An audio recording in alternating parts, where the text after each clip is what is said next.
அவருக்கு நினைவு பரிசு வழங்குகிறார் நம்முடைய மாண்புமிகு அமைச்சர், இளைஞரணி செயலாளர். இதோ உங்களின் பலத்த கடவுளின் வாயிலாக கழகத்தின் தலைவர் மாண்புமிகு முதல்வர் அவர்களை மாநாட்டு விழா சிறப்பு பேருரை ஆற்ற அன்போடு அழைக்கின்றோம்.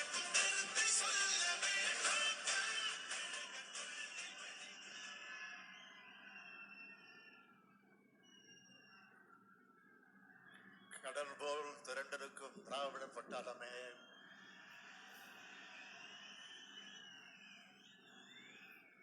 கொள்கை பிடிப்பும் லட்சிய தாகமும் கொண்ட லட்சக்கணக்கான தம்பிமார்களான உங்களை வீரபாண்டியார் மாவட்டமான சேலம் மாவட்டத்தில் ஒரு சேர பார்க்கிறப்போ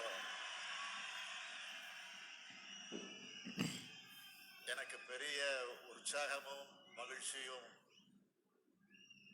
ஏன் புத்துணர்ச்சியும் பிறக்குது.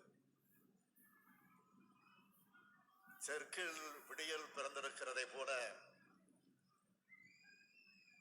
விரைவில் இந்திய நாடு முழுவதும் விடியல் பிறக்கும்ன்ற நம்பிக்கை வந்துடுச்சு. இன்னும் சொல்லணும்னா,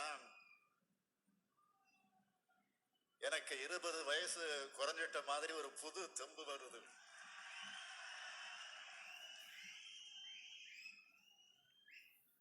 இப்படிப்பட்ட எழுச்சிமிகு ஏற்றமிகு இளைஞரணியின் 2வது மாநாட்டினுடைய தலைவர், என் நெஞ்சமெல்லாம் நிறைந்திருக்கும் கழகத்தின் ஆற்றல் மிகு அடலேறு தம்பி உதயநிதி அவர்களே,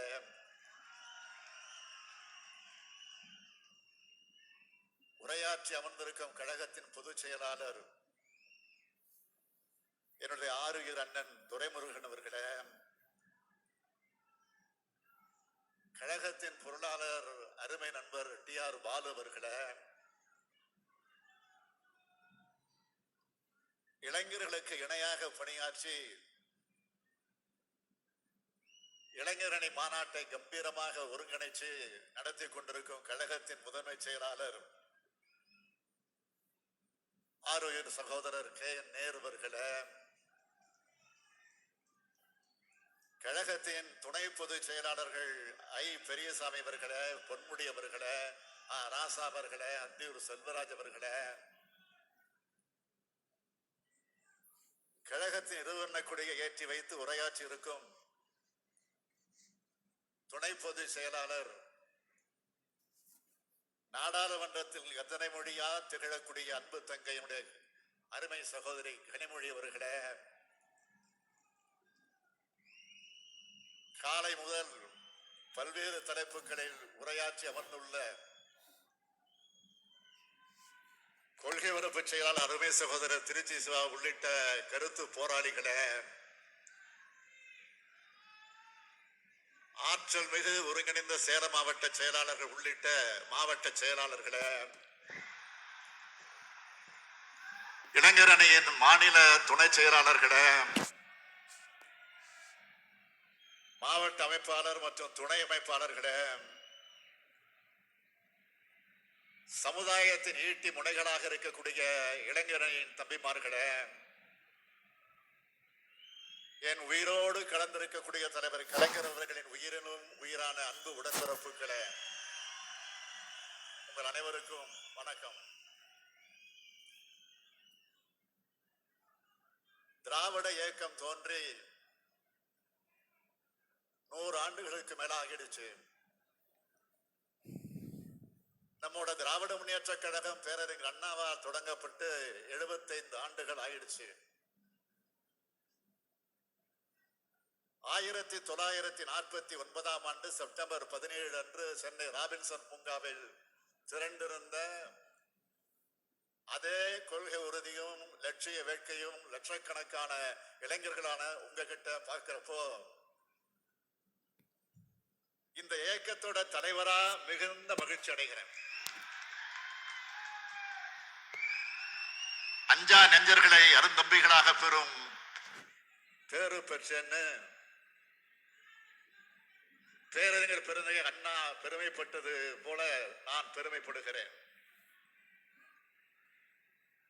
இந்த உணர்வை, உற்சாகத்தை, எழுச்சியை ஏற்படுத்தி தந்திருக்கும் இளைஞரணியின் செயலாளர் மாண்புமிகு தம்பி உதயநிதி அவர்களை பாராட்டுகிறேன், வாழ்த்துகிறேன். மகன் தந்தைக்கு ஆற்றும் உதவி இவன் தந்தை எண்ணொற்றான் கொள் எனும் சொல்லுன்னு ஐயன் வள்ளுவர் சொன்னபடி அவருடைய செயல்கள், கழக பணிகள், மக்கள் தொண்டு அமைஞ்சிருக்கு. கழகத்திற்கான பணி, மக்களுக்கான பணி ரெண்டிலும் எனக்கு துணையா மட்டும் இல்ல, துணையாக தம்பி உதயநிதி இருக்கிறார். அந்த உழைப்பை பார்த்துத்தான் நானும் பொதுச் செயலாளரும் தலைமை கழக நிர்வாகிகளும் மகிழ்ச்சி அடைகிறோம். எனக்கு 30 வயசு இருக்கும் போது தலைவர் கலைஞரும் இனமான பேராசிரியரும் இளைஞரணியை உருவாக்கினாங்க. அவங்க எங்க மேல வச்ச நம்பிக்கைய நாங்க காப்பாத்தின மாதிரி என்னுடைய எதிர்பார்ப்பை பூர்த்தி செஞ்சு வெற்றி கொடி கட்டும் கொள்கைப்படையா இளைஞரணி செயல்பட்டு வர்றத இந்த சேலம் மாநாடு நாட்டுக்கே சொல்லிடுச்சு. எந்த கும்பனாலும் கழகத்தை வீழ்த்த முடியாது என்ற நம்பிக்கை ஊற்ற மாநாடா இந்த சேலம் இளைஞரணி மாநாடு அமைஞ்சிருக்கு. இப்படி என்ன நெஞ்சை நிமிர்த்தி சொல்ல வச்ச இளைஞரணி செயலாளர், மாநில துணை செயலாளர்கள், மாவட்ட அமைப்பாளர்கள், துணை அமைப்பாளர்கள், ஒட்டுமொத்த இளைஞரணி நிர்வாகிகளுக்கும் என்னோட மனமார்ந்த வாழ்த்துக்களும் நன்றியும். அடுத்து முக்கியமா இந்த மாநாடு இவ்வளவு பிரம்மாண்டமாக நடைபெற காரணமானவர் நம்மோட முதன்மை செயலாளர் KN நேரு அவர்கள். ஒரே வரியில் சொல்ல வேண்டும்னா, மாநாடு என்றால் நேரு, நேரு என்றால் மாநாடு. மாநாடு நடக்கிற இடத்துல நேரு இருப்பார், நேரு இருக்கிற இடத்துல மாநாடு நடக்கும். ஒரு மாநாட்டை எப்படி நடத்தணும்னு எல்லோருக்கும் வழிகாட்டியாக இருக்கிறார். அப்படிப்பட்ட நேரு அவர்களுக்கும் அவரோடு தோல் நின்று பணியாற்றி இருக்கக்கூடிய ஒருங்கிணைந்த சேலம் மாவட்ட கழக செயலாளர்களான ஆற்றல் மிகு ராஜேந்திரன், சிவலிங்கம், செல்வ கணபதி ஆகியோருக்கும் சேலம் மாவட்ட கழகங்களோட அனைத்து நிர்வாகிகளுக்கும் தலைமை கழகத்தின் சார்பில் என்னுடைய மனமார்ந்த பாராட்டுக்கள், வாழ்த்துக்கள். இளைஞரணி என் தாய் வீடு. என்னை வளர்த்த, என்னை உருவாக்கிய இடம்.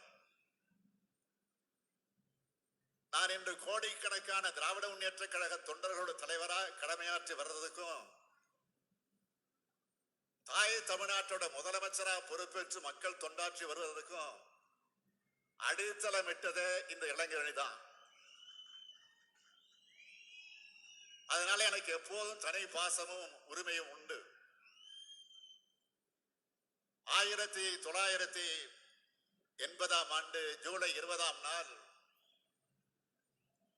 மதுரை ஜான்சிராணி பூங்காவில இளைஞரணி தொடங்கப்பட்டுச்சு. அன்று முதல் நகரம், கிராமம் எங்கும் கழக கொடியை ஏற்றுவதும் பாசறை கூட்டங்கள் நடத்துவதும் தமிழ்நாட்டை நான் வலம் வந்தேன்.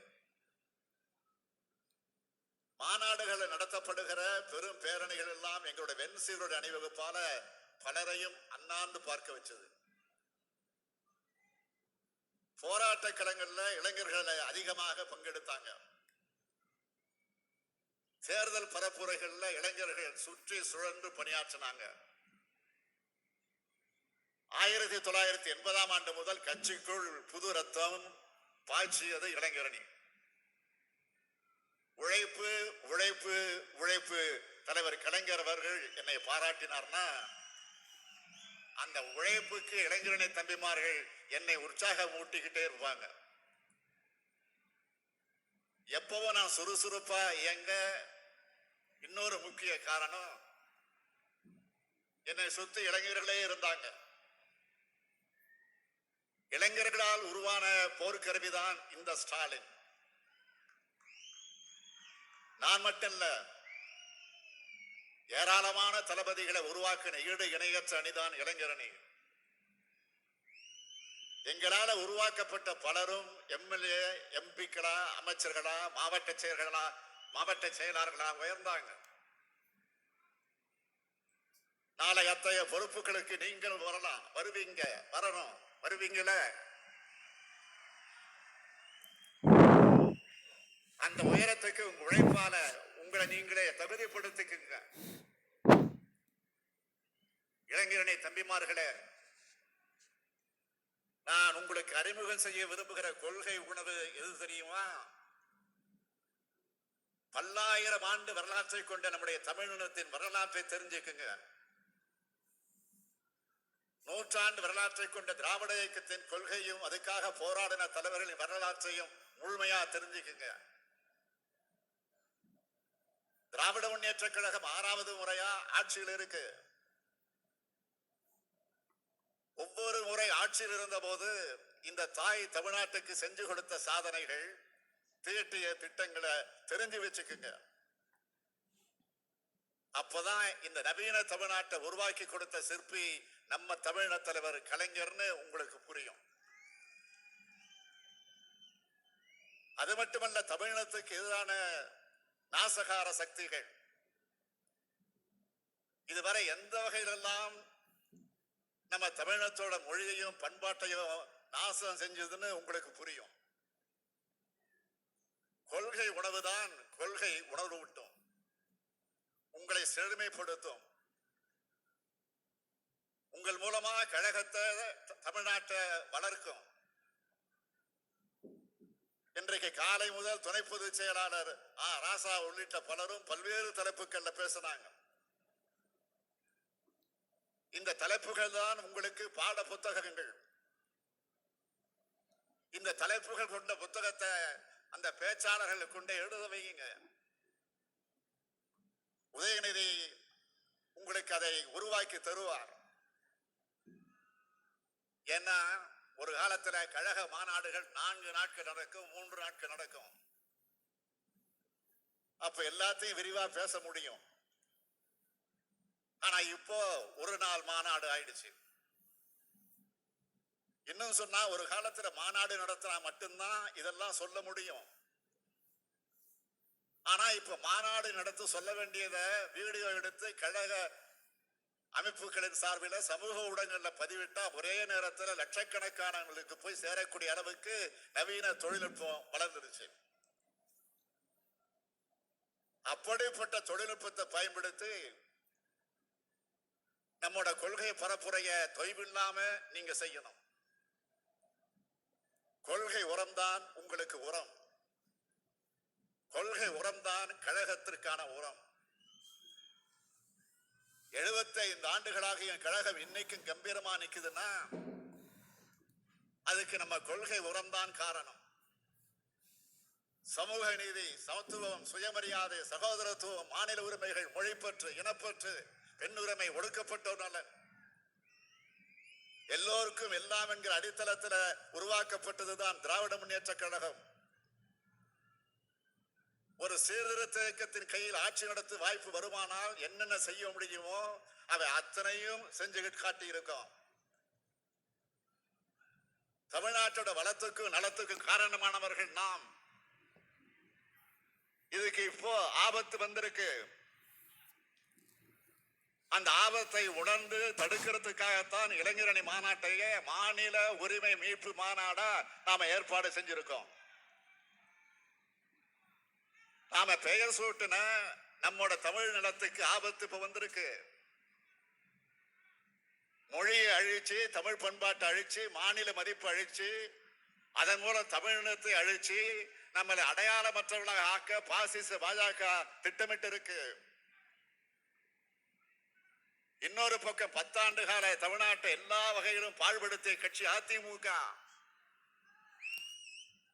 அவங்க அழிவு வேலைகள் அனைத்தையும் மக்கள் வரவிருப்பாங்கன்னு நினைக்கிறாரு பழனிசாமி.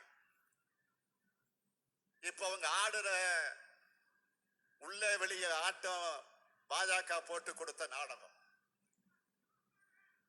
பழனிசாமியோட பகல் விஷயத்தை அதிமுக தொண்டர்களே நம்ப தயாராக இல்லை. அதுதான் உண்மை. பாஜக, அதிமுக இவங்க ரெண்டு பேரோட படுபாதக செயல்களை தடுக்கிறது தான் நம் முன்னால இருக்கக்கூடிய முக்கிய கடமை. மாநில சுயாட்சி கோரிக்கையை பொறுத்தவரை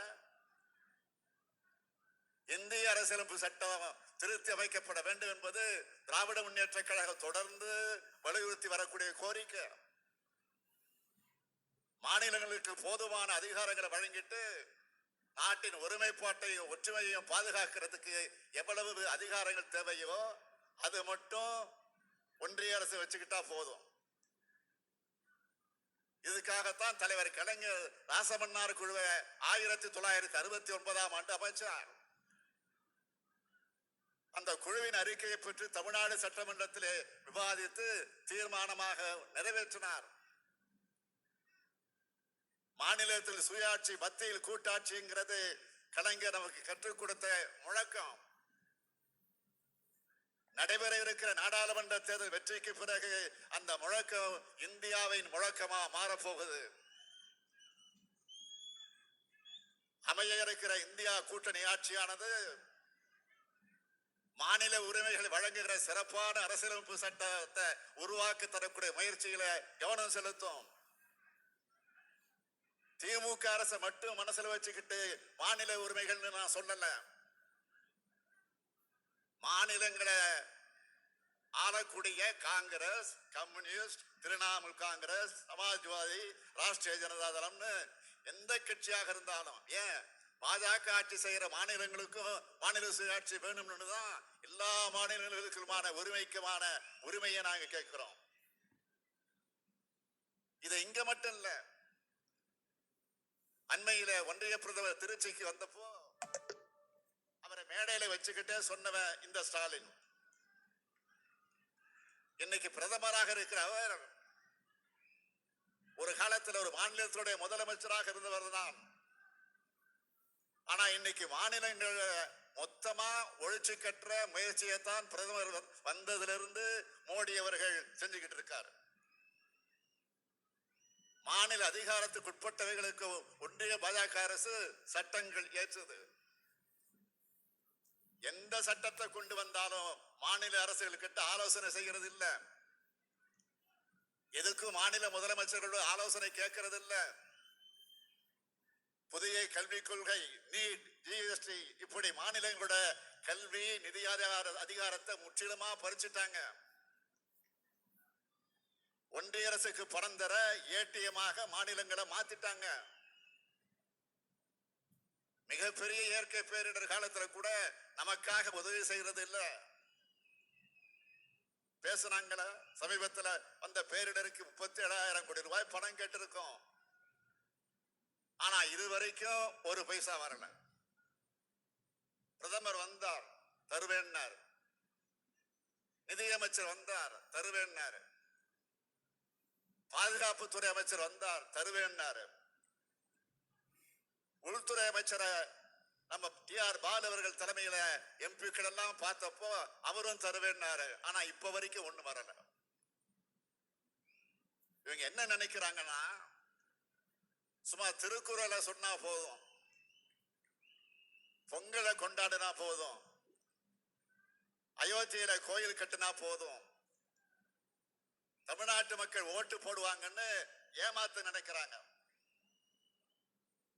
அவங்க நம்மளை இன்னும் புரிஞ்சுக்கல. இது பெரியார் மண், பேரறிஞர் அண்ணாவின் மண், தலைவர் கலைஞரின் மண். மாண்புமிகு நரேந்திர மோடி அவர்கள் 2 முறை பிரதமராக இருக்கிறார். 2 முறையும் தமிழ்நாட்டு மக்கள் அவரை பிரதமராக வாக்களிக்கல. இந்த முறை நிச்சயம் வாக்களிக்க போறது இல்ல. இந்த முறை தமிழ்நாட்டை போலவே இந்தியாவும் செயல்பட போகுது. ஒன்றியத்தில் ஆட்சி இருக்கிறதால என்ன செய்யறாங்க? கட்சிகளை உடைக்கிறது, எம்எல்ஏக்கள் இழுக்கிறது, ஆளுநர்கள் மூலமா குறுக்கு வழியில ஆட்சி நடத்த பார்க்கிறது. சொல்ல போனா பாஜகவுக்கு வேட்டு வைக்க வேற யாரு வேணாம், ஆளுநர்களே போதும். அவங்க அந்த காரியத்தை சிறப்பா செஞ்சு முடிச்சிடுவாங்க. நாம உருவாக்கி இருக்கக்கூடிய இந்தியா கூட்டணி அமைக்கும் ஆட்சி ஒற்றை கட்சி ஆட்சியா இருக்காது, சர்வாதிகார ஆட்சியா இருக்காது, கூட்டாட்சியாக இருக்கும். மாநிலங்களை மதிக்கிற ஆட்சியாக இருக்கும். தமிழ்நாட்டிற்கும் தமிழ்நாட்டு மக்களுக்கு நல்லது செய்யக்கூடிய ஆட்சியாக இருக்கும். இந்தியாவை அனைத்து வகையிலும் முன்னேறக்கூடிய ஆட்சியாக இருக்கும். அதுக்கான பணி நம்மை நோக்கி வந்து கொண்டிருக்கிறது. தேர்தல் பணி தொடக்கமா? சேலம் மாநாட்டுக்கு முன்பே 3 குழுக்கள் அமைச்சிட்டோம். நாடாளுமன்ற தேர்தலுக்கான கூட்டணி கட்சிகளோடு பேச்சுவார்த்தை நடத்த டி.ஆர். பாலு தலைமையில் ஒரு குழுவும், தேர்தல் அறிக்கையை தயாரிக்க என்னுடைய அருமை தங்கை கனிமொழி தலைமையில் ஒரு குழுவும், தேர்தல் பணிகளை முழுமையாக கண்காணித்து ஒருங்கிணைக்க நேரு, வேலு, பாரதி, தங்கம் தென்னரசு, தம்பி உதயநிதி என 5 பேர் கொண்ட ஒரு குழுவும் அமைக்கப்பட்டுள்ளது. 5 குழுவும் 40 தொகுதிகளிலும் பணியாற்ற உள்ள நிர்வாகிகளை அழைத்து வெற்றிக்கான வியூகத்தை தருவாங்க. அறிக்கை தயாரிக்க குழு முக்கிய நகரங்களுக்கு வந்து முக்கிய நகரங்களுக்கு சென்று மக்கள் கருத்துக்களை கேட்பாங்க. கூட்டணி பற்றியும் யார் வேட்பாளர்கள் பற்றியும் தலைமையின் கையில் விட்டுடுங்க, அதை நாங்க பார்த்துக்கிறோம். வெற்றி பெறுபவரே வேட்பாளர் என்று முன்பே நான் சொல்லி இருக்கிறேன். யார் வேட்பாளர் நீங்க போட்டு மனசை குழப்பிக்க வேண்டாம். யார் வெற்றி பெற போறாங்களோ அவங்க தான் வேட்பாளர், இது உறுதி. பல்லாயிரக்கணக்கான வாக்குச்சாவடி முகவர்கள் இருக்கிறார்கள், லட்சக்கணக்கான நிர்வாகிகள் இருக்கிறார்கள், கோடிக்கணக்கான உடன்பிறப்புகள் இருக்கிறார்கள். 40 நமதே, நாடு நமதே என நாளை முதல் புறப்படுங்கள். வருகின்ற 3 மாத காலம் நீங்கள் உழைக்கும் உழைப்பில் தான் இந்தியாவினுடைய அடுத்த 5 ஆண்டு எதிர்காலம் அடங்கியிருக்கு. உங்கள் உழைப்பை முழுமையாக வழங்குங்கள். நம் அனைவரின் ஒற்றை நோக்கம் இந்தியா கூட்டணியை வெல்ல வைப்பது, இந்தியாவை வெல்வது. இதுதான் சேலம் மண்ணில் நின்று இந்த நாட்டுக்கு நாம் சொல்லும் செய்தி. என் உயிரினும் மேலான இளைஞரணி தம்பிமார்களே, உதயநிதி மட்டுமல்ல, நீங்கள் அனைவருமே என்னுடைய மகன்தான். உங்கள் ஒவ்வொருவரையும் என் மகனாக, கழகத்தின் கொள்கை வாரிசுகளாகத்தான் பார்க்கிறேன். உங்கள் அனைவரையும் இங்கிருந்தபடியே அரவணைத்து அணைத்துக் கொள்ளுகிறேன். உங்களால் நான் இப்போது 1,00,000 பேரின் சக்தியை பெற்றுவிட்டேன். சேலத்தில் சூளுரைப்போம், சேர்ந்து எழுவோம், இந்தியா கூட்டணி வெல்லட்டும், அதனை காலம் சொல்லட்டும். நாடும் நமதே, 40 நமதே. நன்றி வணக்கம் என்று சொல்வதற்கு முன்னால் உங்களுக்கு அன்பான வேண்டுகோள், வாகனங்களில் செல்லக்கூடியவர்கள் பொறுமையாக, மெதுவாக, அமைதியாக, அவசரம் இல்லாமல் பத்திரமாக அவர்கள் ஊர்களுக்கு, அவர்கள் வீடுகளுக்கு போய் சேர வேண்டும். இந்த செய்தி நாளை காலை எங்களுக்கு வந்து கிடைக்க வேண்டும். அதைத்தான் உங்கள் கால் பணிந்து பணிவோடு கேட்டு விடைபெறுகிறேன். நன்றி, வணக்கம்.